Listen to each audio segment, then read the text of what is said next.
In the long and storied history of bogusness, there have been few days on which the bogus could be found in such depth and breadth, in such quantity and quality as we can find looking back upon the fateful events of May 1st, 2003, a date which will live in bogosity. In our number one story tonight, forget for a moment the mission accomplished banner, which actually was not bogus in a way because our troops really did accomplish what they were sent to do, remove Saddam Hussein and make sure Iraq did not pose a threat. It only turned out to be bogus when Mr. Bush decided that mission was not mission accomplished enough. We found out in dribs and drabs that virtually everything about that day was bogus, even the initial explanations for and denials of their bogosity and bogusness and bogositude. The landing was bogus. The Navy turned around the carrier Abraham Lincoln beforehand, ensuring we would not have to notice exotic San Diego in the background. The plane was bogus. Turned out the ship was close enough to shore for the president to have used a safer and cheaper helicopter instead. The ship was bogus. It should have been docked but was kept at sea for hours, extending the sailors' 10-month tour so that the president could get a nap on board. The explanations for the banner were the height of bogusness, the White House actually blaming it on the sailors. The tactic of hiding behind the military, a sign of bogus things yet to bogus come. Let's get some additional bogus elements of that day from Rachel Maddow, whose program airs on Air America Radio every weeknight. Rachel, thanks as always for your time. Hi, Keith. Thanks for having me. I said on this network 4 years ago today, don't you think him in a flight suit's going to remind people about that Air National Guard controversy? And I was told, no way, this is his day, no way. 4 years later, what stands out to you as the most bogus thing about that day? I think the most bogus thing about that day was the screw the troops, I need the photo op stuff, which is the stuff that you just went through, the turning around the aircraft carrier. You can see there that they've got them dressed up in color-coordinated outfits that matched the backdrop as best as they thought fit.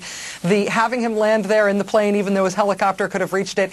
All of this stuff that came to symbolize the larger problems of the Bush administration and this war, which is using the troops, using the military, dressing them up to make Bush look as good as possible. That was the overall metaphor of the day, and that's what I think stuck with us. Walk us through your choices for that day's tragically bogus and comically bogus aspects. Comically bogus has to be the codpiece. I'm not even sure I'm allowed to talk about that on this program, but... Why not? We talked about it positively about him 4 years ago, everybody on this network and every other network. Yeah, you know, I'm struck by how embarrassing it is for people to have been exclaiming about his little weapon of mass destruction there. I mean, who knows what he brought with him that day in his pants, but the codpiece flight suit cinched up crotch thing, you can't really top that in terms of pure action figure joy for our most comic, I guess, takeaway message from that day.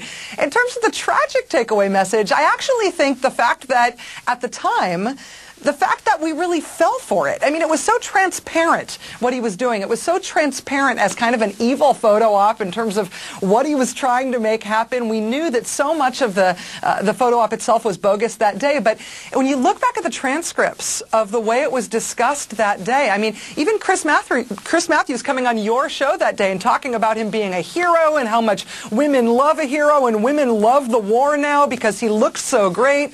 We knew it was bogus at the time, but still the cheerleading that went along with it was disgusting. I mean, Chris on his own show booked Ann Coulter to be the person to respond to that speech, and sure enough, her speech was all about her analysis that day was all about how hot he looked.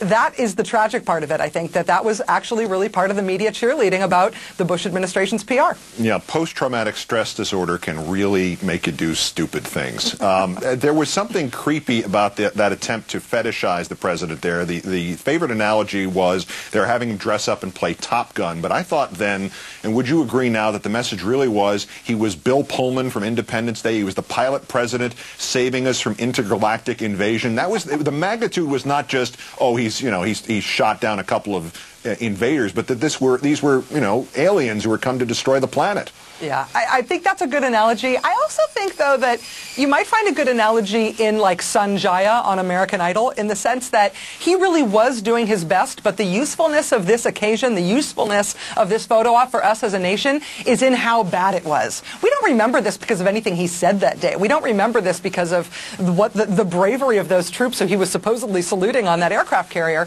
We remember this as a disaster. This is the first disaster spectacle of the war, the first of of many to come over the subsequent 4 years. I mean, we've had 3,212 troops die since that day, and it's been disaster after disaster after disaster. That was the first one where we really knew that what we were watching, I think, was awful, even if the media that day was cheering along with it. First note of the alarm clock sounding in many people's heads, and I think my own included. Rachel Maddow, host of The Rachel Maddow Show on Air America, of course. Great, thanks for your time. Thank you, Keith. That is Countdown for this, the 1,462nd day since the declaration of mission accomplished in Iraq. 4 years. From Los Angeles, I'm Keith Olbermann. Good night and good luck.